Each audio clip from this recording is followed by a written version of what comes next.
Pandemi COVID-19 berdampak terhadap perekonomian rakyat. Kondisi ini membuat para pekerja sektor informal semakin terpuruk.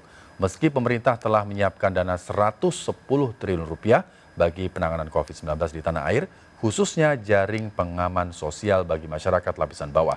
Para pekerja sektor informal tetap mengeluh pendapatan mereka menurun drastis.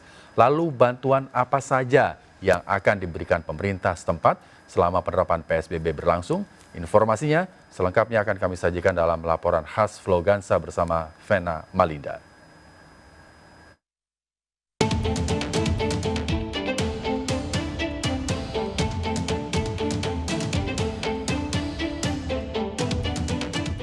Pemirsa, pandemi COVID-19 mulai menunjukkan dampak ekonomi dunia. Banyak negara yang memprediksi perekonomiannya akan mengalami resesi. Berdasarkan data dari World Economic Forum, negara-negara berkembang mengalami kesulitan lebih besar jika dibandingkan dengan negara maju dalam mengatasi COVID-19. Hal ini disebabkan sejumlah faktor, mulai dari teknologi yang kurang memadai hingga fasilitas kesehatan yang minim.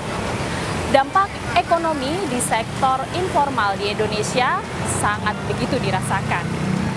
Terlebih penerapan PSBB yang dirasa berat bagi sebagian warga yang hanya mengandalkan mata pencaharian dari upah harian.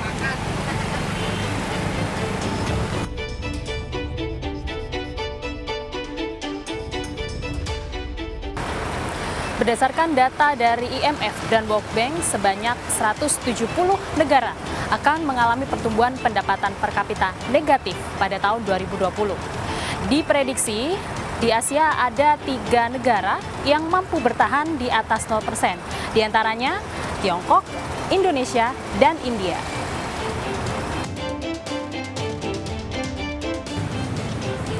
Sementara data dari Kementerian Tenaga Kerja per 4 April 2020, sebanyak 130 pekerja dari sektor formal, informal, dan buruh di PHK atau dirumahkan.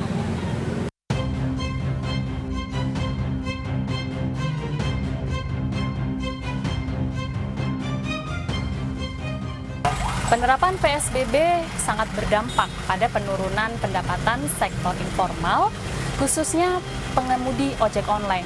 Terlebih, diperkirakan ada 2 juta ojek online yang terkonsentrasi di Jakarta. Nah, selain kebijakan pemerintah melarang pengemudi ojek online mengangkut penumpang, kebijakan pembatasan kapasitas penumpang pada angkutan umum juga sangat berdampak pada pendapatan para supir angkot.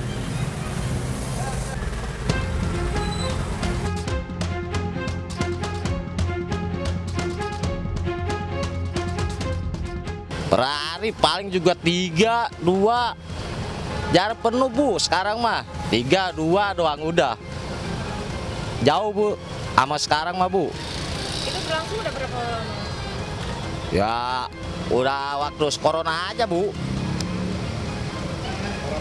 Harapannya, Bang? Ya, harapannya biar cepet selesai aja nih, Bu. Sekarang ini corona, aduh, saya kan rakyat kecil ya bingung. Buat makan aja bingung, Bu. Tengah mati saya ini. Kalau nggak narik ya gimana ya, nggak ada pemasukan gitu. Sebenarnya tahu dari pemerintah tuh udah dilarang, ya nggak? Karena ini emang lagi ada virus besar-besaran ya. Tapi kita apa boleh buat kan, daripada kita nggak makan di rumah ya kita keluar juga. Tapi pemerintah konsekuen. Dengan kita nggak narik, nggak bisa mencari uang, ya pemerintah harus memenuhi kebutuhan saya dong, gitu aja. Warga negara Indonesia sama butuh makan. Kalau saya tidak keluar hari ini, besok tidak makan. Kalau pendapatan bukan lagi menurun, waduh buset gimana Pak? Saya biasa dapat uang makan katakanlah 100, sekarang nyari 30.000 aja ngap-ngapan.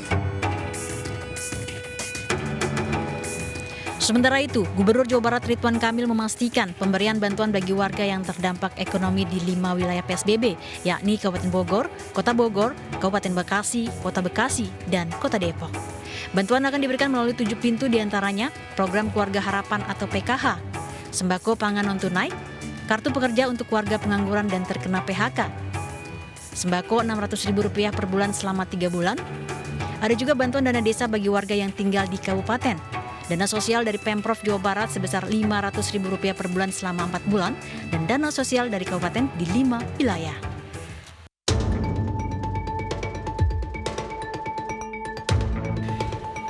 Pemerintah telah menyiapkan dana Rp110 triliun bagi penanganan COVID-19 di tanah air. Dana dialokasikan untuk jaring pengaman sosial bagi masyarakat lapisan bawah agar tetap mampu memenuhi kebutuhan pokok dan menjaga daya beli. Berikut kutipan pernyataan Presiden Joko Widodo. Dalam mengatasi dampak sosial ekonomi penyebaran COVID-19, kita pemerintah telah menyiapkan dana sekitar 110 triliun yang dialokasikan untuk jaring pengaman sosial bagi masyarakat lapisan bawah agar tetap mampu memenuhi kebutuhan pokok dan tentu saja untuk menjaga daya beli. Sementara itu, diprediksi 75% ekonomi Jakarta akan terhenti selama 14 hari penerapan PSBB. Artinya, Jakarta akan kehilangan pendapatan sebesar 70,86 triliun atau minus 2,78% terhadap produksi domestik regional bruto atau PDRB. Berdasarkan perhitungan tersebut, diperkirakan akan ada 76.263 karyawan yang terdampak PHK atau berkurang 1%. Sektor perdagangan, hotel, restoran merupakan sektor yang paling banyak terdampak PHK, yakni 102.120 orang. Sektor pengangkutan dan komunikasi diperkirakan 39.918 orang akan terkena PHK. Sektor jasa sebesar 38.255 orang. Sektor keuangan, sewa, dan jasa perusahaan sebanyak 25.474 orang. PSBB yang tak diiringi jaminan sosial terhadap masyarakat bukan tidak mungkin menyebabkan krisis ekonomi semakin parah. Bahkan, gelombang badai PHK skala besar bisa terjadi di Indonesia. Diharapkan pemerintah dapat secara tegas memastikan pengalokasian jaminan sosial dan insentif secara tepat sasaran. Dari Jakarta, Vena Malinda, Randy Lukman, iNews melaporkan.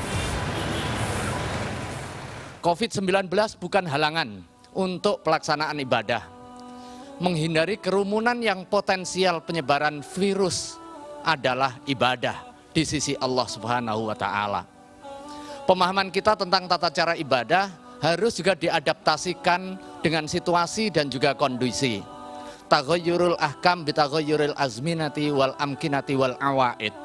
Kita pastikan bahwa syariat Islam adalah rahmat dan juga solusi atas problem real yang dihadapi masyarakat. Problem real hari ini adalah ancaman COVID-19, bagaimana etos keagamaan Ramadan bisa menjadi solusi dengan aktivitas keagamaan kita pada satu sisi meningkat, tetapi pada sisi yang lain menjamin keamanan dan juga keselamatan bangsa dan negara. Aktivitas keagamaan yang kita lakukan harus menjadi solusi masalah umat dan juga bangsa.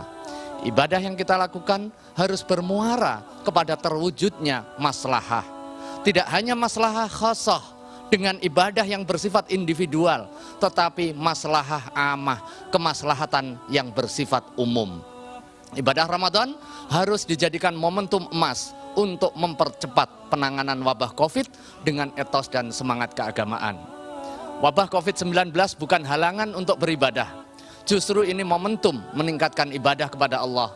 Hanya saja karena ada kondisi khusus, maka kebiasaan yang kita lakukan di dalam ibadah Ramadan selama ini juga perlu diadaptasi dengan kekhususan itu. Pembatasan kerumunan bukan membatasi ibadah. Sekali lagi saya tekankan, pembatasan kerumunan bukan membatasi ibadah. Karena menurut para ahli, kerumunan dalam situasi sekarang menjadi faktor potensial penyebaran wabah. Untuk itu, menghindari kerumunan di dalam konteks hari ini adalah salah satu bentuk ibadah.